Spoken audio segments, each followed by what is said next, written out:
Last year, 2 of the kids we were mentoring were living in a car.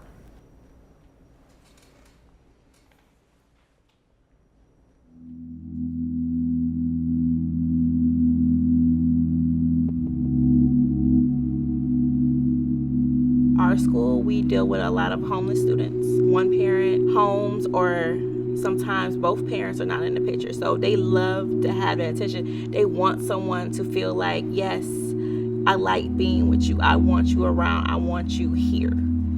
We don't really have the support from the family or from home that we need because a lot of our students are transient. And they did not get that foundation like they were supposed to. And now their life is just not where it should be. By 4th grade, they're just deciding that, well, I just can't do it. And that's a huge problem because if you're already shutting down at 4th grade, how are you going to make it to 9th, 10th, 11th, or finishing 12th grade?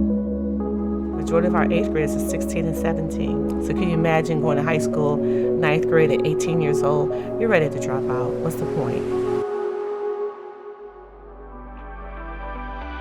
Detroit has been the poster child for urban decay.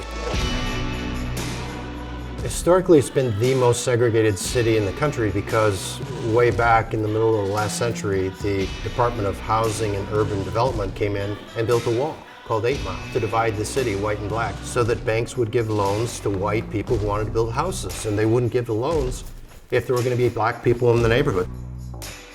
For the last half century, we've been trying to tear down that wall. A significant pastor friend in the city told me we need systemic change, not cosmetic change, and that means 2 things: job training and literacy. And it was like the lights went off, boom, clear.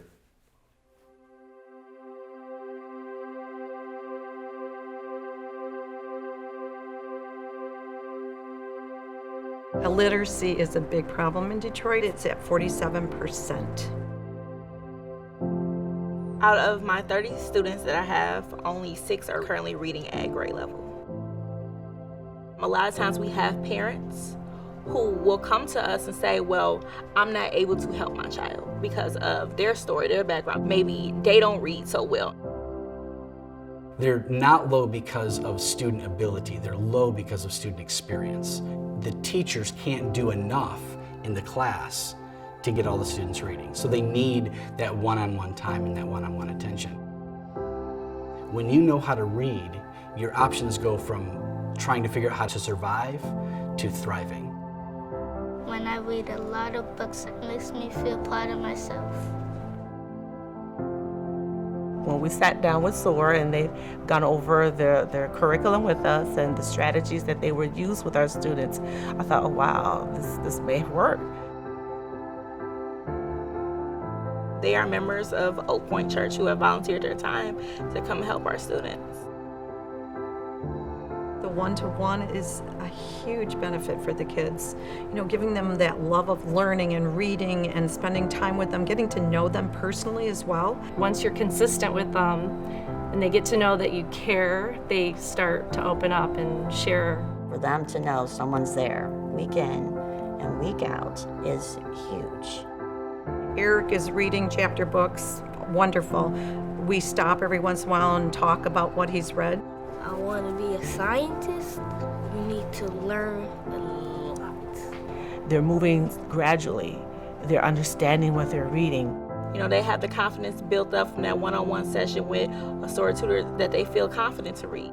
College-age mentors, young adults, up through retired, they've all been able to come in and do the program and feel comfortable with it and build this relationship with these kids.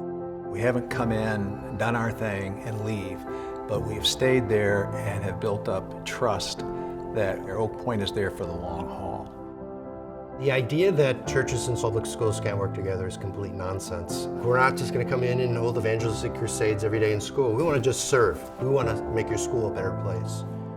I encourage the churches to reach out, get into the community, get into these schools, find out the schools that need help. You will be welcome with open arms because we all need the help. Your passion and your gifts line up with something like Soar. It's amazing. I mean, it's just, God does mighty things when those things come together. Because your world is growing, you start to see how the gospel affects every area of your own life. We can't just come to church Sunday morning and hear great worship and great preaching and then go home and do nothing about what is in us. It's putting your faith in action, and that's what it's all about. What would Detroit look like with those 20,000 third graders who grow up and go out and get jobs and come back to the city? If you change third graders now, you change adults down the line and they come back as productive citizens. That could be a game changer for Detroit.